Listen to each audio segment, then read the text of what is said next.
Okay. All right. Good morning, everyone.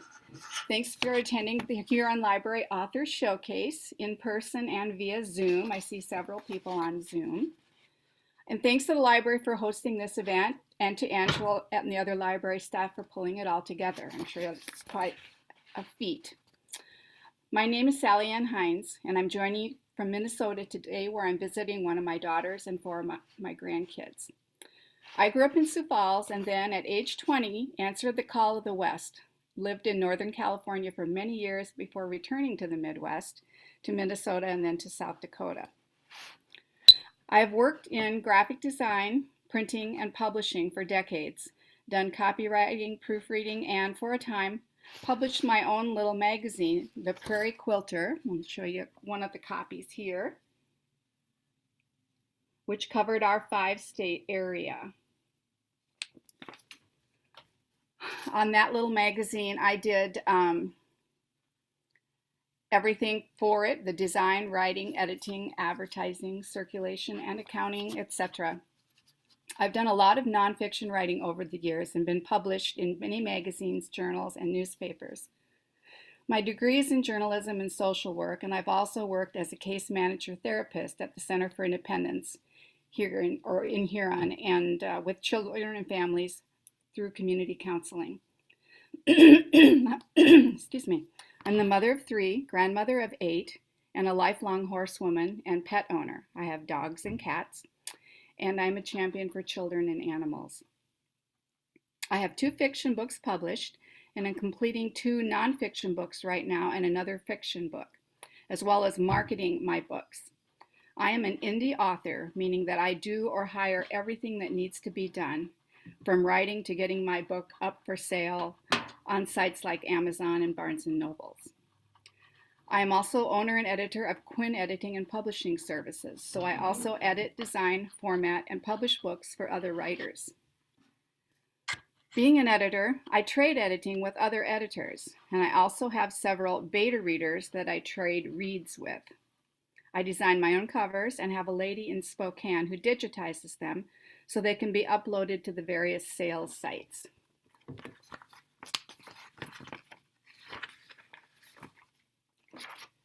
Now for my books.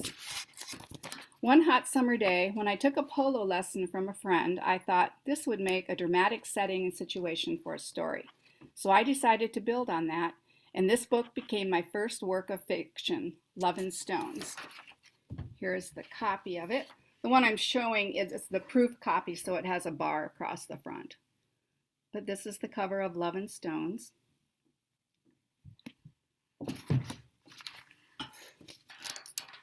It's about coming of age in the later stages of life. Our mature or seasoned heroine is a horsewoman. It is considered a romantic women's fiction story, not a romance, and men would also find it appealing. There are several men in the all ages cast and a lot of horseback adventure. It is a clean story, meaning that all intimacy takes place behind closed doors, so it's appropriate for all ages. The setting is the northern prairie and the foothills of the Rocky Mountains. The landscape and the weather play big roles in the lives of the characters, as they do for many of us who live in these regions. In all my stories, the characters are strongly written and drive the plot. I'll read a short excerpt from Love and Stones.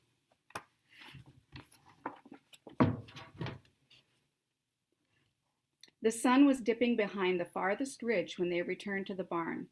Quickly they unsaddled the horses, turning them out just before mosquitoes invaded. "Run for it or they'll eat you alive," Deb yelled. They sped to the house. After kicking off their boots at the door, the women settled themselves in the screened porch to chat over slices of watermelon. Deb planned to enter some photos in a local show and wanted an opinion, so Catherine examined those set up at the back of the well-worn table. The shots were impressive and reflected Deb's love of the land. She always rode with her camera, and she rode almost every day. Catherine envied her, out on the land with her animals, in charge of her own time instead of submitting to some employer's time clock. "You realize how lucky you are, don't you?" Catherine asked between bites of watermelon. "Why, you're the mistress of your own modern-day manor." Deb hooted. I suppose that's from those books you read. You really get lost in those, don't you? I did read the one. Let's see. It was Pride and something. Why, Bill even sat down and watched the DVD with me.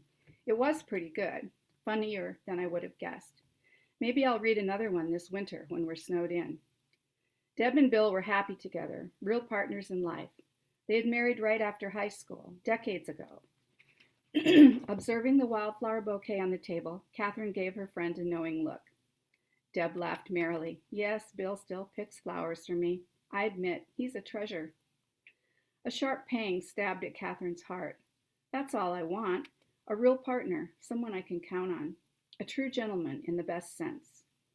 Scooping out another spoonful of watermelon, she reflected on the few couples she knew who actually had that. Would I have it too if I'd listened to my heart?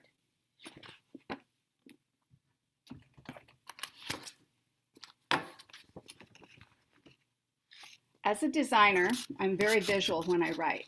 It's like a movie is playing in my head.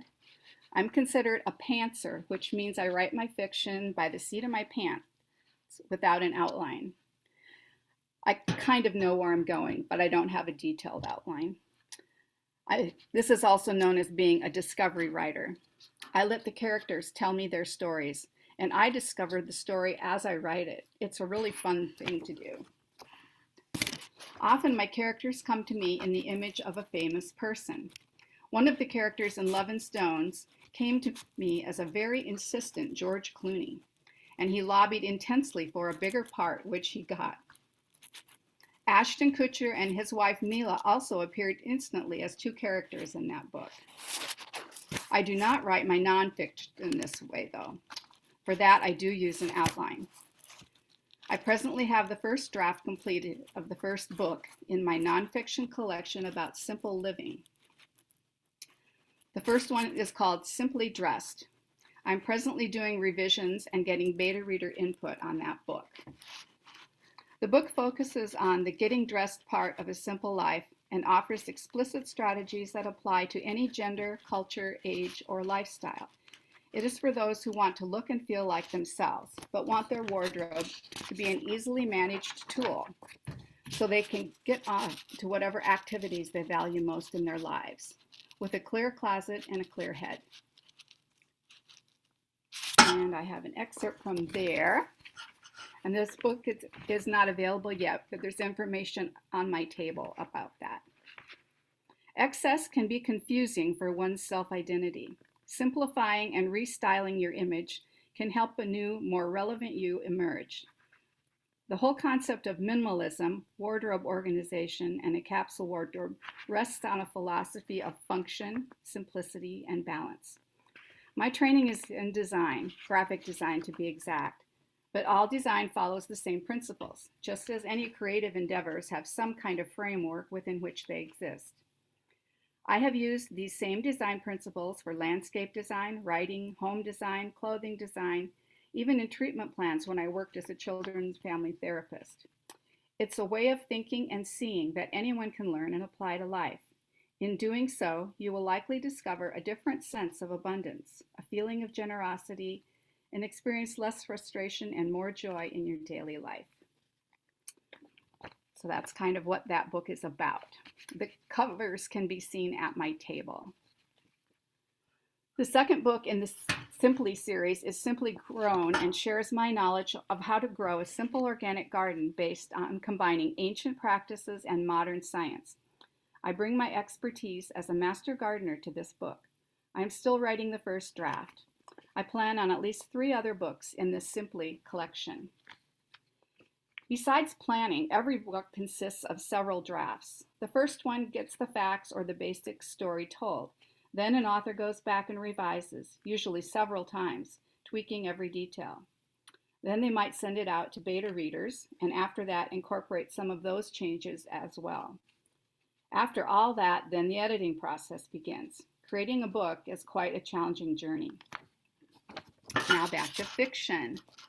My greatest commercial success so far has been with the first book in my Mother's, Sisters, and Friends collection based on the novels of Jane Austen.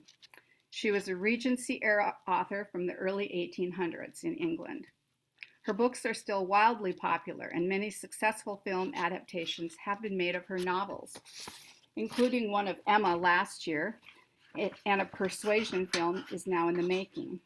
And of course, many of you probably saw the non-Austen but Regency era runaway success Bridgerton on TV this past year, based on a series of novels about that era. My collection will be sequels or stories of side characters of Austen's novels. The first book in this collection is titled Her Summer at Pemberley and tells the story of Elizabeth Bennet's sister Kitty from Austen's Pride and Prejudice. Mr. Darcy, Lizzie, and Georgiana are also in the story. Like many readers, I could not get enough Austen once I discovered her, and I knew Kitty had a story to tell. This Pride and Prejudice sequel includes some of literature's most beloved characters, along with a new cast of friends, young and old. This is Kitty's story, picking up where Jane Austen's original novel left off. Here is the cover of that book, again with the bar across as it's a proof. And I'll read a short excerpt from that.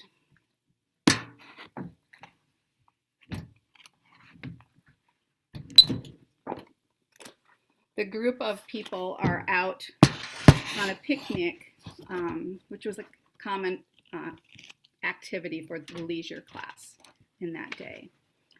The walk to the site took the explorers through small copses and sunny clearings. A freshening breeze dispersed the heat of the afternoon. Soon the ruins were visible. Parts of 3 outer walls remained of the structure, none of substantial height except the north wall. A few crumbling lines of stone indicated where some rooms may have been situated. The entire area was strewn with rocky debris. A short distance to the west, 3 barrows marched from south to north.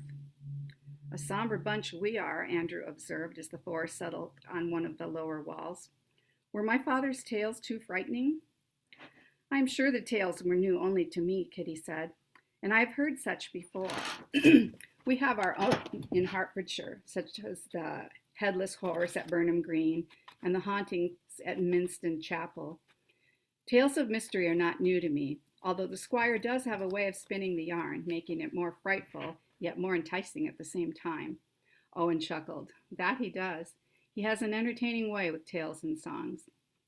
How lucky you are to have such a father, Kitty said, glancing at Julia. Julia looked at her curiously. Kitty faltered a moment. Oh, I mean, he seems such a fun father, and so kind. My own father boasts a sharp wit himself, but he often directs it in ways that are less generous, she mused, almost to herself. To her surprise, Owen covered her hand with his and gave it a light squeeze. Then Andrew spoke. I did observe your father at the Red Lantern, Kitty, if only for a short time. I had wished him to be more attentive to you in such a place. It was almost as if you were alone. I had a small battle within myself to abstain from coming to your aid and comfort. Kitty turned to him in surprise. I had no idea I had been in your thoughts to that extent, sir. How could a gentleman not think of you, Miss Bennet? Owen's grip tightened on Kitty's hand. Hear, hear, Stapleton. On that very subject we are in strong agreement.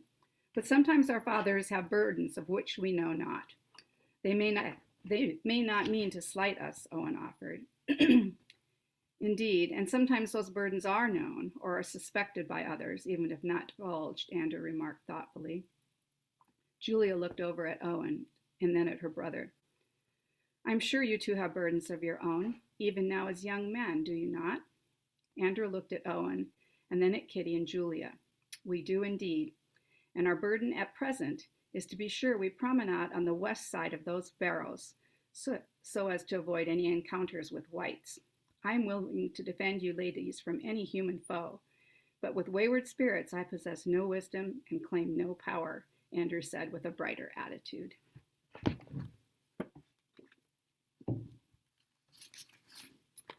This book, Her Summer at Pemberley, sells worldwide, and it's really fun to see all the different countries where readers are enjoying the book. Again, my characters are strong and drive the plot. In fact, one character was so well liked that several readers have requested a sequel that tells what happens to Kitty's friend Julia from that excerpt. So a sequel to a sequel is in the works. P.S. There are more than 70 Facebook groups dedicated to Jane Austen. I've enjoyed having my book reviewed or being interviewed myself by several of them, or by other podcasts, and by some horse groups as well. One of my beta readers for this collection is from the north of England and writes historical British fiction. She proofs my books for British words and uses and for Austen accuracy, and I proof her books for horse accuracy and Americanisms. It's a wonderful trade. In one of my books, I had said that at a picnic there was a table of pies and bars, and she said Britons would not know what bars are. They call them flatbakes. In one of her books, she had described a horse trotting backwards and forwards across the green. And I told her it doesn't make any sense to say horses trot backwards because they can't. And so she reworded it. Things like that make both of our books more accurate and more authentic. We met in a Jane Austen Facebook group, but have never met in person, yet we have now become great friends. I am presently writing the second book in this Regency collection, titled The Pleasure of Her Company. This is a sequel to Austen's Sense and Sensibility, and is the story of Mrs. Dashwood, the 40-year-old mother of Sense and Sensibility heroines Eleanor and Marianne Dashwood. I just knew Mrs. Dashwood had a story, and this one deals more with the older generation, which was 40s plus in those days, many of whom are widows and widowers, and it explores how life and love change as we age. It is set in the south of England in the county of Devonshire, with some events taking place at the seaside resorts along the south coast. During the Napoleonic Wars of this time, the wealthy class of Britain could no longer travel to the south of France for their long and lavish vacations. Because the climate on the South Devonshire coast was nearly as good as France, developers moved in and a huge new business boomed. Little fishing towns became lavish resorts. I've done a good deal of research for this book about the resorts and about lace making and falconry. Another lady I met in an Austen group is very enthusiastic about this book and actually lives in the town of Honiton, which is near where my book is set. She has sent me many pictures, talked to a curator at the Lace Making Museum, and passed on other information. So a whole world is opening up. I plan for this book to be available in the spring of 2022. All of my books are available as ebooks in regular print and in large print formats. I will read an excerpt of that new book. I have to bring it up on my screen here. All right. This is about Mrs. Dashwood and her sister Emmeline, who is visiting. The carriage arrived promptly at 4. Oh, the daughter, Margaret, the youngest daughter, is still living at home and is not married yet. I haven't seen Rose in almost a fortnight, Margaret said, her eyes alight. I hope her life has been more exciting than mine of late. With Mr. Newberry in London these several days, the only thing I can call fine is the weather. She stared out the carriage window at the blossoms filling the colorful spring landscape. At least we shall see some faces other than our own tonight, Emmeline said. Besides, the meals at Barton Park are almost worth the questionable propriety of some of the company, and the total lack of intelligent conversation. Is Lady Middleton always so insipid? Emmeline, Lady Middleton's manner is always everything proper. And everything boring, added Margaret. I have never heard an interesting comment or intelligent observation from her lips. She talks only of her children. I'm glad others will be there to relieve the dullness. Soon they entered the drawing room at the park and paid their respects to Lady Middleton. Margaret then hastened to join her friend Rose Carey for what looked to be a lively exchange. Sir John's mother-in-law, Mrs. Jennings, bustled up, took an arm of each of the sisters, and joined them in watching the youths. Two such spirited young ladies, she remarked. I hope tonight will give them a good deal to talk about. I have reason to believe it will when Miss Dashwood discovers that a certain young man is back from town. Her hooting laughter filled the room, momentarily turning many heads their way. The three watched as young Rhys Newberry approached Margaret. Her face lit up when he stepped before her. Francine was sure Margaret wished to jump up and down with excitement, but was pleased her daughter managed to limit her delight to her smile and the sparkle in her eyes. Mr. Newberry could be in no doubt of her pleasure at seeing him. He had brought a friend with him from town, too, which would certainly increase the gaiety for the young people. Mrs. Jennings nodded towards them. I'm sure Mrs. Smith wishes she could leave Alan and young Newberry. He is said to be her favorite grandson. But there are two ahead of him in the succession. Such a lively, handsome young man with his dark curls and those blue eyes. How could any young lady resist him? All the young ladies must resist him now, Francine said. He is for the Navy. I wonder when he departs. We can be sure Margaret will discover that tonight, Emmeline remarked. Her countenance held a wistful cast. Young love, so precious. Can it really have been so long ago? She sighed. Young or old, love is no longer a card in my hand, Mrs. Jennings observed, except for the part I can play in bringing two souls together. She narrowed her eyes at the sisters. Two souls of any age, you may be sure. Francine's eyes grew large, but Emmeline's mouth turned up with pleasure, and she said, Indeed, love has no age limits in my estimation. Perhaps that card is hidden in your hand yet, Mrs. Jennings. Emmeline's eyes sparkled in a teasing way. Now tell us, who might be eligible hereabouts? Mrs. Jennings roared with laughter, her ample bosom and multiple chins shaking like currant jelly. For me, I cannot say. Most of the men my age are dead, or not worth having. Now for you two, there are some eligible widowers, and maybe even single men in the larger neighborhood. Ah, here is Mrs. Whitaker, who can surely add to our knowledge. What do you say, Camellia? We are talking of eligible matches for these two handsome sisters. They are done mourning and eager to marry again, she said, as her eyes scanned the room. Good evening, ladies, Mrs. Whitaker said in a soft voice. Crimson flooded Francine's cheeks.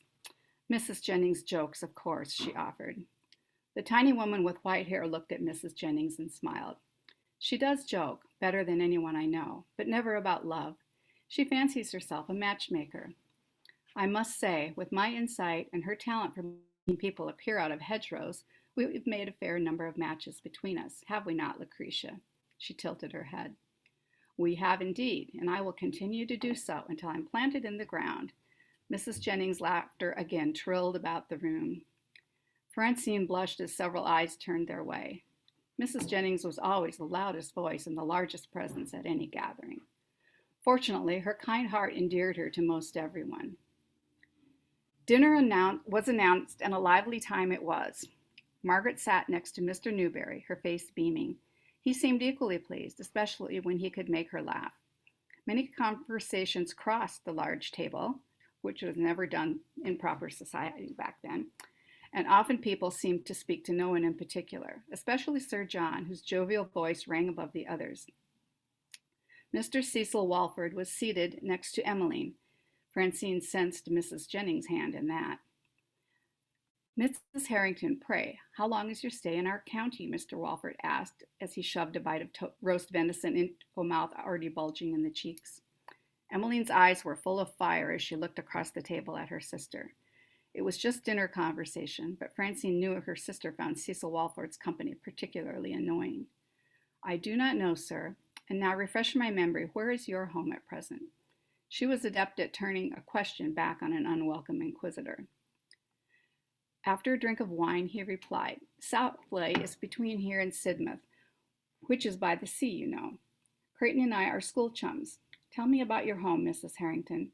Do I remember correctly you are from the Midlands? Are there any millworks in your town? Millworks? Heavens, no. Hawthorne Hall is in the country and a very respectable estate. My son shall soon inherit. Inherit? You are a widow, then. He looked her up and down. Young, plenty of good years left, I wager. He glanced at her clothing. Are you in light mourning, or do you wear lavender because it becomes you so well? His eyes sparkled at her over his wine glass as he chugged on it. Emily bristled. I thank you for the compliment, sir. My husband passed 12 months ago, or a little more. And you, are you a widower? My sympathies, madam, he said, lightly laying his hand on hers. He seemed not to notice her slight shudder. A widower, oh my, yes. Sadly, my dear Sophie died 10 years ago now. They say I am a confirmed bachelor, but I say I am merely particular. I am in need of a wife, to run household things, you know. I have more gratifying ways to fill my time than trying to manage this and that. She slid her hand away and into her lap. Mr. Walford, are you in trade? Perhaps in the mill trade? Her eyes glinted as the barb was delivered. He stuffed a piece of buttered bread into his mouth and washed it down with more wine. I'm not in trade myself, but do take a rather personal interest in the mills. If he interpreted the insult as meant, he gave no indication. Francine stifled a chuckle. Emmeline would be full of fury once the ladies went through.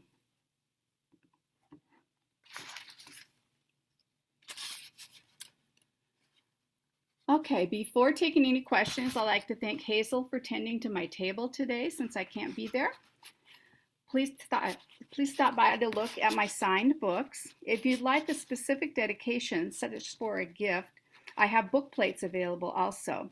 These are something that you paste inside of the cover of a book. There's a sign-up sheet for that information, and I can then mail you the completed book plate.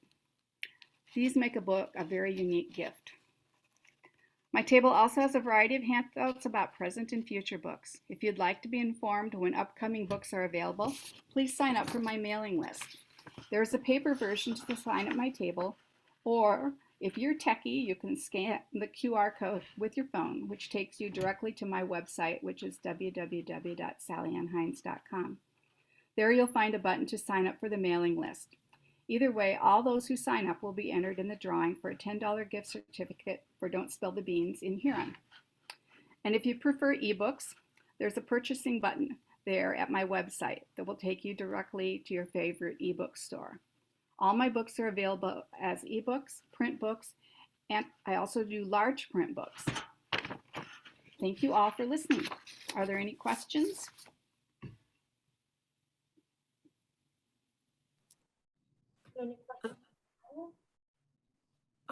Sallianne, can you hear me? Yes. I'm very impressed with your presentation. I feel like I know you better. I've heard things about you. I've read your articles in the paper, and so it's really a pleasure meeting you in person and hearing your expertise. You've got awesome talent. Thank you very much. My question is that I've never written a book, but I understand that authors have different styles of when they write. So do you write certain amount of words every day? What's your writing pattern? How do you proceed with your writing to accomplish writing a book? What is your daily habits? I'm still struggling with some of this myself. I don't have regular hours or anything like some writers do. At present, I'm trying to learn how to balance the marketing of my books with time for writing. So I tend to not switch hats very easily. Once I'm writing, I like to stay in the writing. Once I'm marketing, I like to stay in the marketing. So right now, I kind of try to set up Mondays for my marketing things that I do. But I do have to be online with my Facebook Jane Austen groups every day, because a lot of times I will comment on something there, and that will result in sales of my books. People will say, I want to read a book about Kitty, and I'll hop on there and say, well, I have a book about Kitty, here it is, and here's where you can buy it. So I'm still struggling to balance that. I think everyone kind of works out their own system. I know some writers are very disciplined, and they'll write from like 7 a.m. to 11 a.m. every day, and they get a lot done that way. I tend to write more in bigger spurts, I guess. So yeah.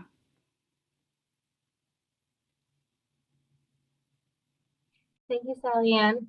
We didn't have any questions from the group here, but we're probably gonna have to move to the next author if that's all right.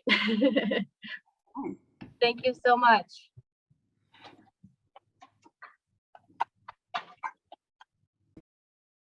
All right, we're gonna start with our next topic. If you guys would like to sit down, this is Judy DeJean, and she wrote a book of poetry. And we're gonna get started. Ready to go? Okay. My name is Judy DeJean, and this is my book, God's Poems. Now, a little history about me. I was born on a farm in northwest Iowa. I have 3 brothers and 3 sisters, and I'm the middle child. I went to school in Sheldon, Iowa, and then I went to Sioux Falls and went to a business school and worked there for a few years. I met a gentleman from Cavor. We got married, and just a few months ago, we celebrated our 50th wedding anniversary. We have 2 sons, 2 daughter-in-laws, 6 grandchildren, and 1 great-grandchild. My life, after a while, I left the church, the Catholic Church. And for a long time, that's just what it was. And now, about 16 years ago, this month, thoughts were coming to my head like maybe I should come back to my faith. It took me about 5 months to come back. And on the day I went back to church, the 1st of March of 2006, I heard the words, Jesus wants you to come back home. So I came back home. And for the first year back to church, it was a normal year. And then one day I had a daycare for my business, and they were playing, and I was in the kitchen working on a prayer blanket, and I heard the words, write them down. And I knew it was from God, and I said, I'm not going to do that. Second time, write it down. I said no again. Third time, write it down. And I said, okay, a few. Now 300 poems later, and still going, I've been writing poems. And this book is the poems of about the first 9 years. And so I'm going to read you one poem here. It's on page 10. From where do my poems come? Why they come, I do not know. God puts thoughts in my mind. The words begin to flow. Some words come in deep prayer where my heart is so tender. My dreams are revealed from the help of my sender. Some words come in sorrow when pain has taken over. Nothing seems to matter but to remove the sad cover. Some words come in laughter when joy erupts in my heart and outspills our God's love. Love, I pray never to depart. All poems are all poems are very special, coming for various reasons. All I do is record their words to share in future seasons. And this is the future season. Most of my poems I've written, nobody's ever read them. They just go in my book, and until Charlie, we decided to publish a book that anybody had ever read them. I just never thought, I knew they weren't for me only, but I didn't know what else to do, so I just kept writing them down. And most of the books, most of the poems, I don't remember writing. So when I reread them a second time, I thought, gee, I didn't think I could do that, but it was. Now I do have another poem. I remember writing this one. For a business, I had a daycare for 40 years. And so this was written on a day outside, the kids were playing, and I'm sitting in my chair, and these thoughts came. And most of my poems are written within hours, not weeks and months. It's just right now. Thank you, Father, for this beautiful day. The sun shining on all kids at play. What prompts you to dream up each cloud? From fluffy white ones, so dense, formed so proud. Much I imagine in the clouds above, many shapes and sizes, all created with love. Gentle south winds blow through my hair, cleansing my mind taking away each care. Birds swoop low, all squirrels scurry by, surrounded by nature where creatures can fly. The world you made, so pleasing to see, I sit back and enjoy all the pleasures from thee. And like I said, I don't remember my poems, but when I read them again, they come back to mind. Now I have another one on page 46. This must be written on a day that I could not settle my mind. My noisy world, TV, phone, people. I need silence, but I can't find it. At life's end, mine shut down. Is this silence? Is there peace? I pray for peace in quiet moments. What do I do to find silence? It's so upsetting, but it eludes me. There's no silence in my world. There's no silence in my mind. My mind needs silence to focus on you. I need silence to hear you. I need silence to be close to you. I will never find this gift unless I stop searching and wait for you. Now I will settle for quiet moments. Now, after writing these for, I think it was close to 10 years, and one day at church, I was praying, and God sort of said, okay, it's time for a book. Okay, I know nothing about writing a book, absolutely nothing. I have no idea where to go. I said, okay. I talked to God like a friend. Okay, if you want me to do this, then you're going to have to put somebody in my life that will help me. And it will be my job to recognize that person. So after a couple of months, and I was walking out of church, and Charlie was sitting over there, which happened to coming in, and all of a sudden, I had known her for 10 years. I said, I think God wants me to write a book. And she said the same thing. So he was communicating to me and to her at the same time.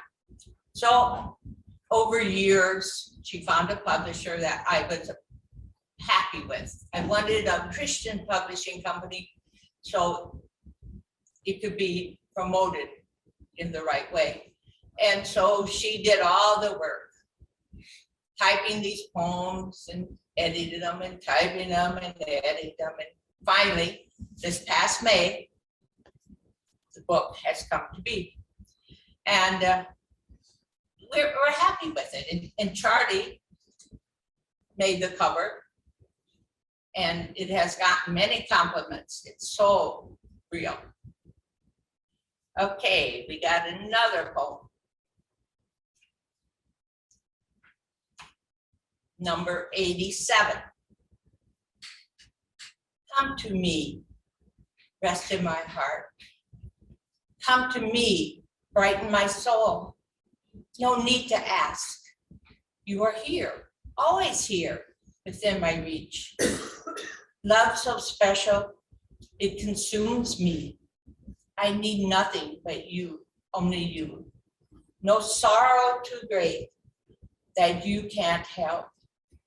No, your love takes away my pain. It radiates hope, more to come. Eternity with you, dreams come true. Come to me, rest in my heart. Come to me, brighten my soul. And now, I'm not a speaker, and I have one more poem I want to read to you. It's 133.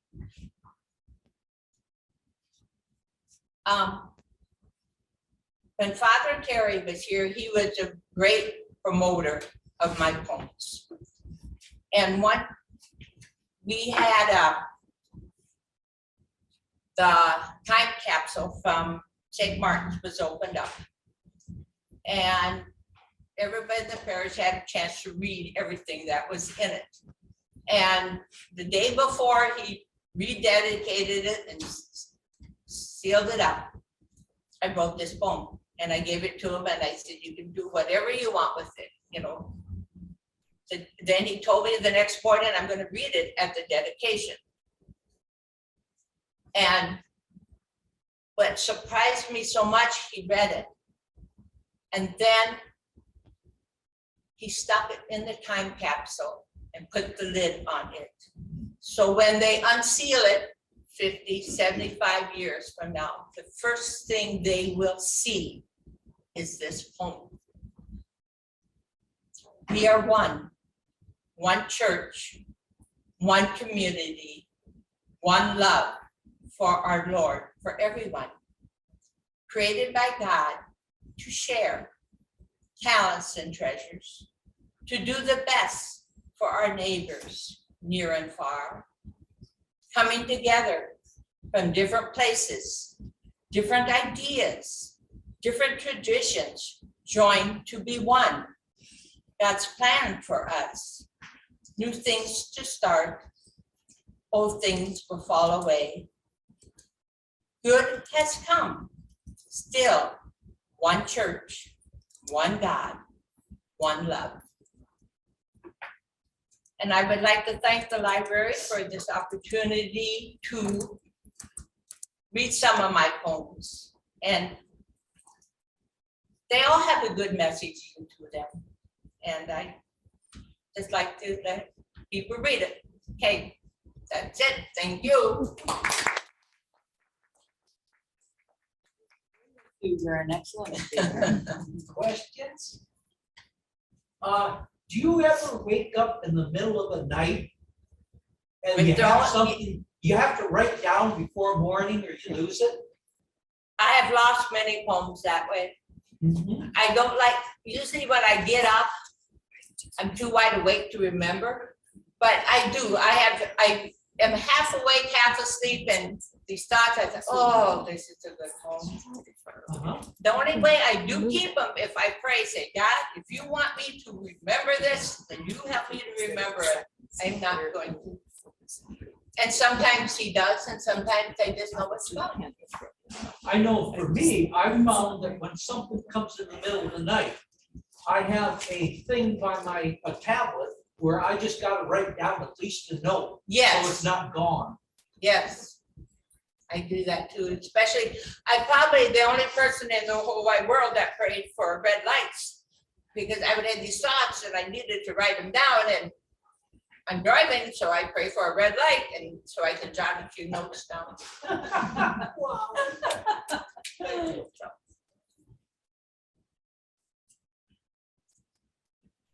Poets who want to, maybe all they want to do is capture the stuff to get it on to their children. What advice would you give to them? You know, I can't write a poem for anything. If I don't have God thoughts in my head, that gives me what my ideas. I've tried to write poems. I tell myself, oh, today I'm going to write a poem about this, and I can't do it. All my inspiration has to come from God, and I take it there. Sometimes some of my poems, I will get a first line, and quite many of them, I have the ending line before I get the stuff in between. And if I have to sit and write a poem for 2 or 3 days, I know it's not meant to be. It's just, I just let my heart go, and whatever thoughts come in, and I know there's many poems I've written down, and I thought, okay, and every poem I've ever written, I've taken to church and prayed before Jesus. Okay, if you want me to change something, let me know, words, verses. And there's a lot of times I flip-flop lines, like, oh, that makes more sense than it did before, but it's not me, it's God. So God was your first editor then. Yes. So, but for somebody who's been writing poems for a while and they want to collect them and put them into something that their children could have, what Yeah. advice would you have for that? find somebody, so. Yeah, that's a problem. If you just want it for your children, you could probably just make many copies. Okay. But for a book, Charlie and I, it was a hassle. There's many problems with the publisher. I mean, she'd write them and they would make mistakes, or they'd change things, or forget to put space in between stanzas, and things like that. But I would say just write them down, and if you die, let them make the book. The problem that we ran into is that because it was her first, may I speak to Judy? I'm sorry. Yeah, well, sure, please. The problem we ran into when we first started this was finding a place that didn't charge you for editing. So we submitted, we found one that would work with us. They charge a certain fee, and then they would work with us and as far as making suggestions on changing it and things like that. So that's why you have to look for an editor, because sometimes some of the things I would talk to them about, yeah, we can help you with that, but that's going to be $200 a minute, something like that. Another comment that I would like to add is the question you asked before that. Many times we have gone to Judy and say, we need a poem for this, like during COVID. Some people are feeling like this, some people are feeling like this. Can you write something to express what we're feeling? And I think that's what got in the paper. So she's, if it comes from the spirit and we're talking to her, like, this is what we're feeling. So it's not, it is a gift from God. And if it's to be, Judy will come up with it. I've asked for prayers for in arts and environment, and she comes up with it. I do want to make a plug for Sallianne, since this is an opportune time. She does do editing services. She's local, so you can talk to her face to face, and or Zoom, depending on how this pandemic is going. But her fees are very reasonable. She does an extremely professional job. You can check with Mark. Oh, I know Mark. So anyway, Mark has used her services. I used her services just for editing in a book that's still needing a lot of work. So, but her feedback is extremely valuable. There was an online question. 1 second. Diane, did you have a question? Yes, my question is, what are your future plans, Judy, as far as, are you continuing to write your poems down? Do you plan to publish another book? Are you planning to publish another book of poems, or are you still writing them down? What now? Are you still writing your poems down? Are you planning? Yes, I probably have 5 years worth of these quick, this after about year 10. So I have probably 80, 90 poems. And the second book is a question mark. All right. I'm gonna see if I can move the camera because it's a little far away. Okay. All right. So they kindly gave me a little bit of extra time. See if I can move the microphone. There's more cord.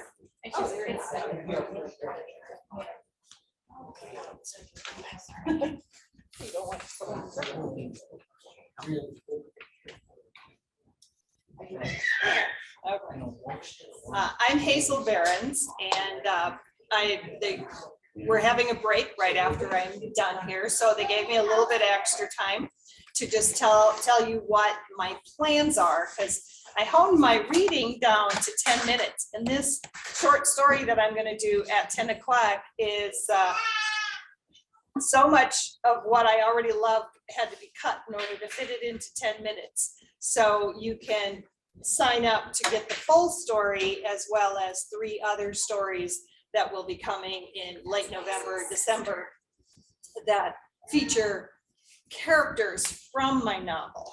So these stories will not be in the novel, but they are either, like this one is something that happens right before this character takes her story into the novel. My novel starts in 1864 Norway, and a set of plates are purchased as an anniversary gift.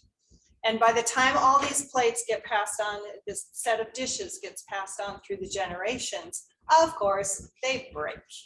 And the story uses the breaking of the plates to focus on some key events in their lives and things that they're struggling with.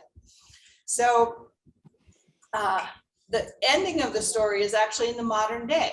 So 1864 to modern day, that the granddaughter of this Scandinavian woman breaks the last plate, and that sends her on a spiral to seek out all the historical information that she can grab a hold of so that she can pass it on to others.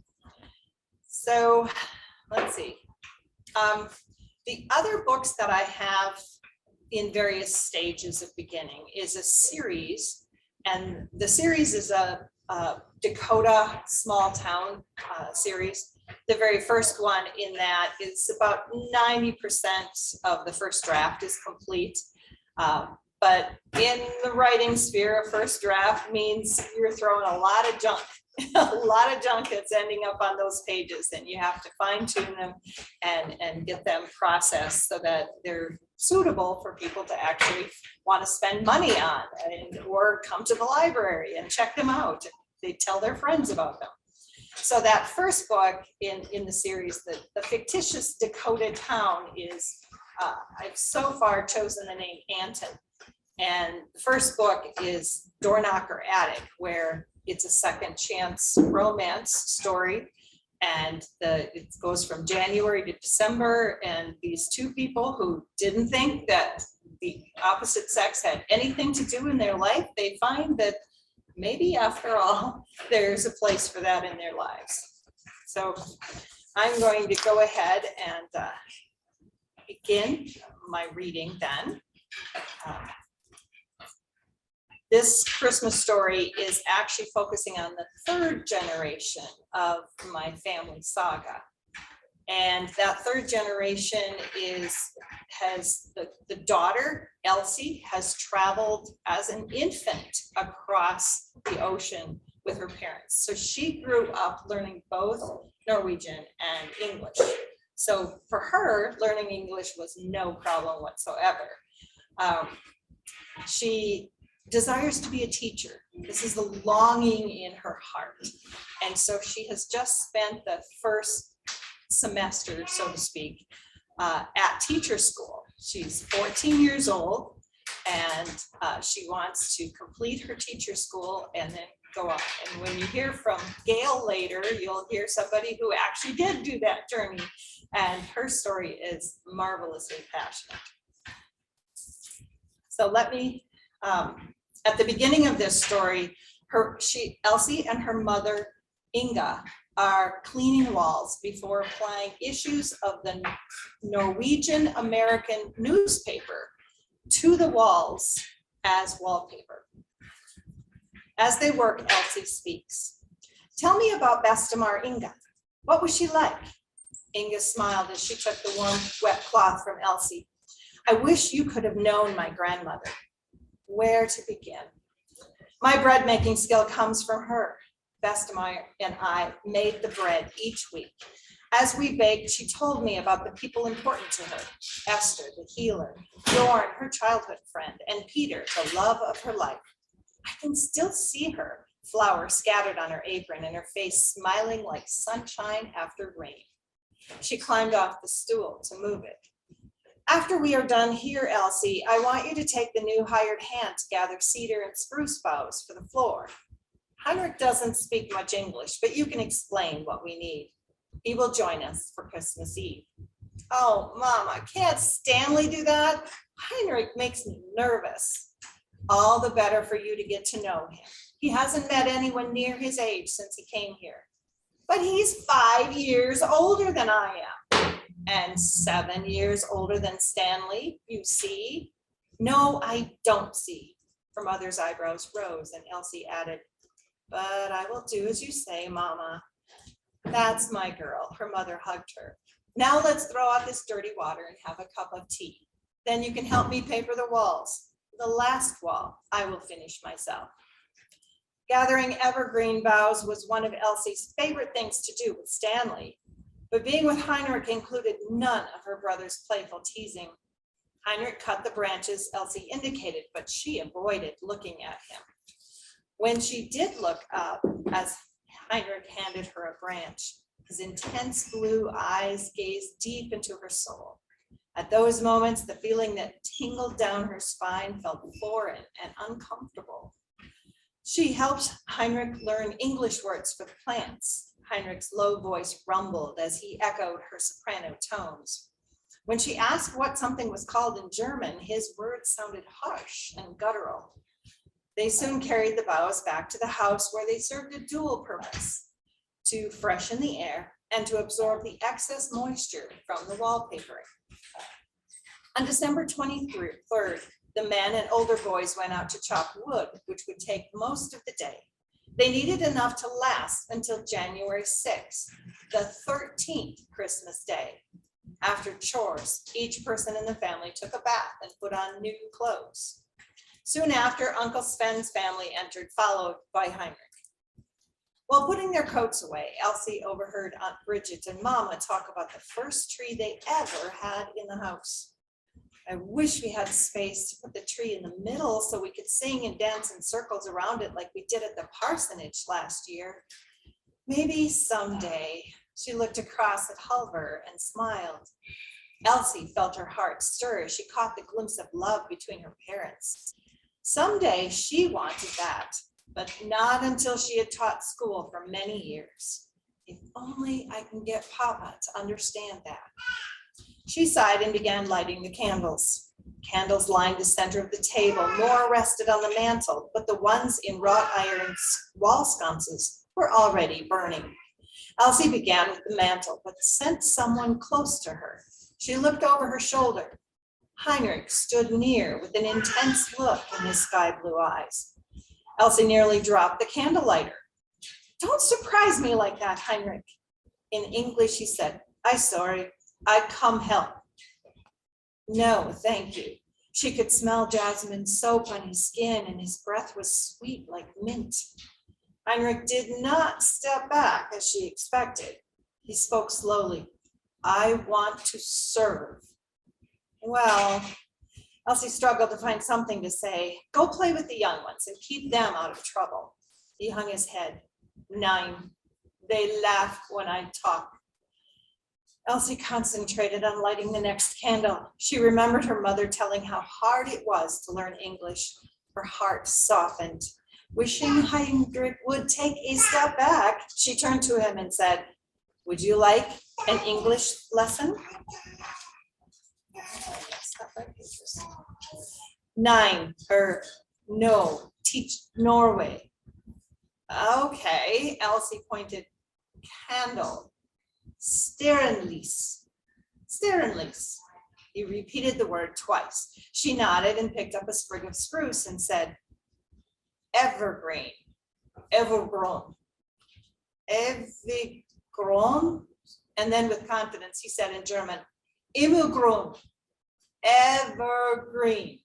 Elsie laughed. She did not realize how similar the languages were. Heinrich's smile was radiant. His blue eyes shone bright in the candlelight, and Elsie felt her heartbeat quicken. She moved away to light the candles on the table, disturbed by the new sensations in her body. "I have no time for this," she thought. "I'm going to be a teacher." But it's not his fault, and Mama expects me to make him welcome. When Heinrich joined her, she pointed to the ribbon on a candle. "Ribbon, bond." "Bond," Heinrich echoed, and then in German, "Schläfe."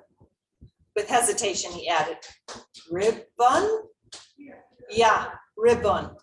English is rar, strange. Strange. English, komisch. "Yeah, komisch. That's a good word." Elsie relaxed. "He is just a boy like Stanley or any of the others at school. I'll keep to the lessons and all will go well." The pair were interrupted by the voice of Elsie's father announcing the first drink of Christmas beer. Offering a mug to his Uncle Sven, Pulver said, "Good Yule, Uncle." With extreme gravity, Sven took the foamy mug and downed a good portion. He paused as all waited for his verdict. Et Finnbrig.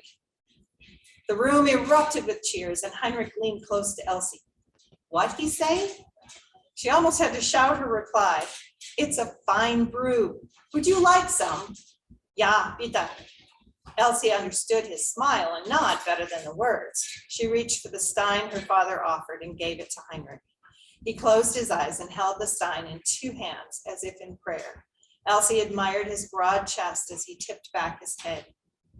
Ja, gut Bier. He lifted his mug in salute to Elsie's father, who answered with the same gesture. Some things did not need words at all.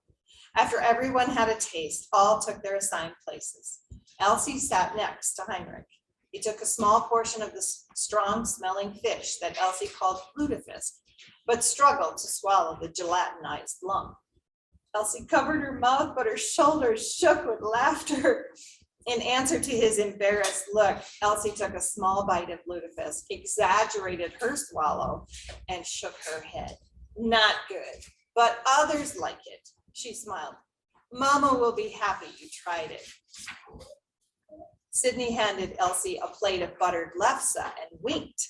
He must have seen Heinrich taste the fish. Ah, Heinrich, now this is something you'll like. Lefse. It is bread, brot, made with potatoes. He took a bite and smiled.